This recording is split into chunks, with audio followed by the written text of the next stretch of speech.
नमस्कार. रेखा स्पेशलमध्ये सर्वांचं स्वागत. आज आपण भाजणीचे थालीपीठ बनवणार आहोत. तर यासाठी आपल्याला साहित्य लागणार आहे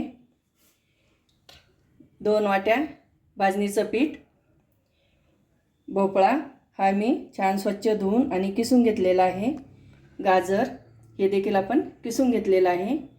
भरपूर अशी कोथिंबीर ही देखील स्वच्छ धुवून आणि छान बारीक करून घेतलेली आहे. 7 ते 8 हिरव्या मिरच्या, 8-10 पाकळ्या लसूण आणि 2 चमचे जिरे. चला तर आपण रेसिपीला सुरुवात करूया. भाजणी कशी बनवायची याची मी लिंक डिस्क्रिप्शन बॉक्समध्ये दिलेली आहे, तर तिथे जाऊन तुम्ही चेक करू शकता. चला तर आता आपण थालीपीठची भाजणी आहे ही आपण एका मोठ्या परातीत टाकून घेऊया.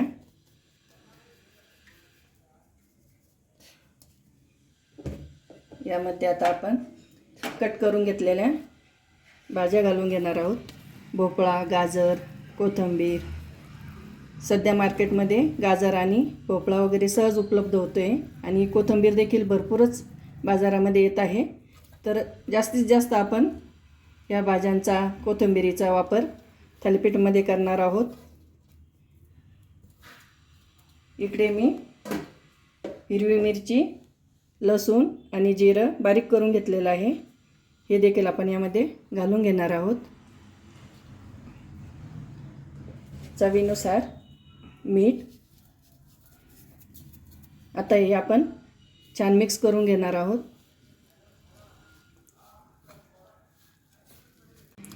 सुरुवातीला आपण हे भाज्यामध्येच छान मिक्स करून घेतलेलं आहे, कारण कोथिंबीर, गाजर आणि भोपळा याला भरपूर प्रमाणात पाणी सुटतं.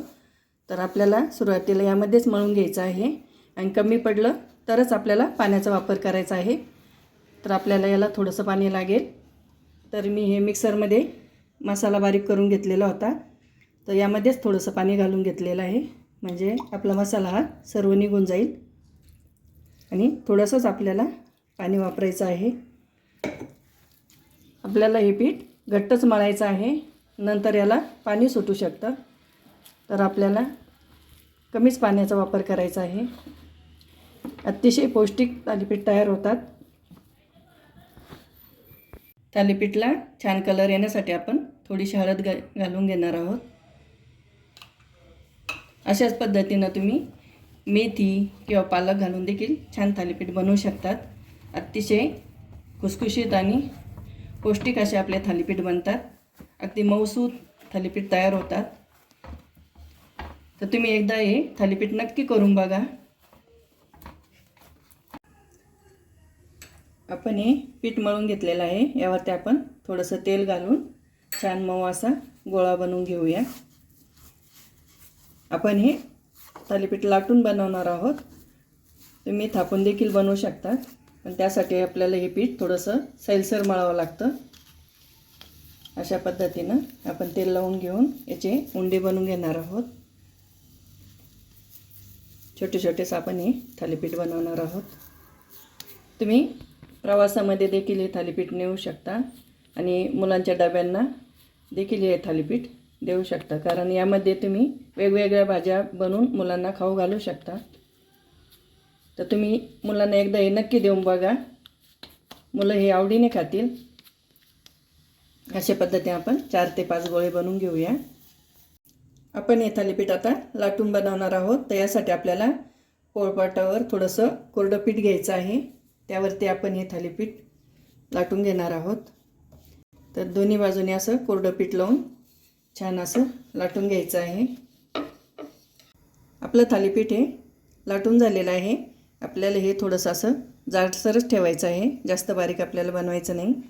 याला असे छिद्र पाडून घ्यायचे. यामध्ये आपण तेल घालून घेणार आहोत. तर इकडे आपला तवा तापलेला आहे. तव्याला थोडंसं तेल लावून घेऊया, म्हणजे आपलं थालीपीठ खाली चिटकत नाही. आता अलगद आपल्याला हे थालीपीठ घालून घ्यायचं आहे.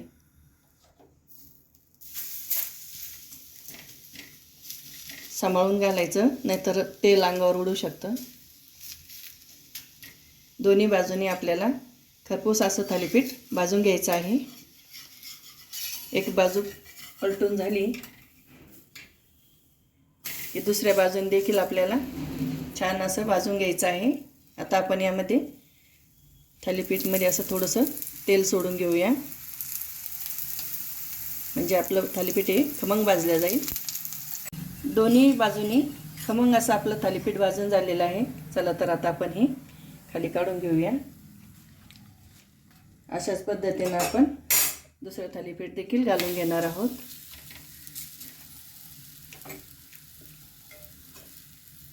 मंद आचेवर आपल्याला हे छान थालीपीठ बनवून घ्यायचे आहे.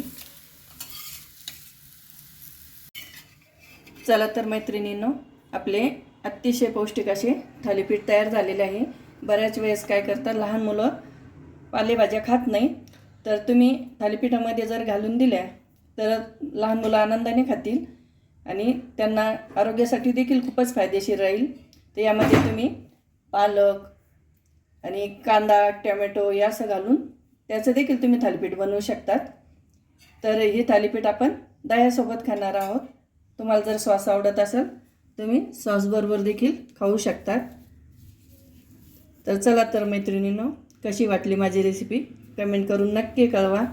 लाईक करा, शेअर करा, सबस्क्राईब करायला विसरू नका. धन्यवाद.